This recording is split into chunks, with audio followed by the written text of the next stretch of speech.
ওই খুনি হাসিনার হাত থেকে বাংলাদেশকে রক্ষা করতে, বাংলাদেশকে ফ্যাসিবাদী আওয়ামী লীগের হাত থেকে মুক্ত করতে আমাদের ভাইরা জীবন দিয়েছিল। আমাদের যে ভাইরা রাজপথে জীবন দিয়েছে, আমাদের চোখের সামনে আমরা যাদের জীবন যেতে দেখেছি, তাদের রক্তের শপথ, আমাদের শরীরে এক বিন্দু রক্ত থাকা অবস্থায় আওয়ামী লীগকে বাংলাদেশে আমরা আর স্বনামে রাজনীতি করতে দেব না।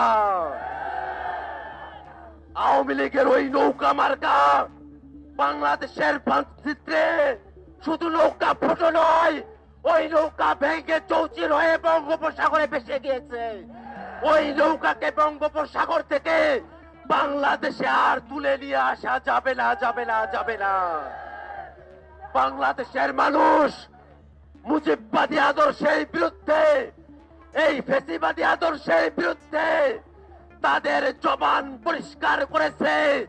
ওই মুজিববাদী আদর্শের রাজনীতি বাংলাদেশে আর পুনর্বাসিত করার চেষ্টা হতে দেওয়া হবে না। আশ্চর্যের বিষয় হলো 7 মাস পেরিয়ে গেছে, এখনো পর্যন্ত অন্তর্বর্তীকালীন সরকার দল হিসাবে আওয়ামী লীগের ব্যাপারে কোন বিচারিক কার্যক্রম শুরু করে নাই।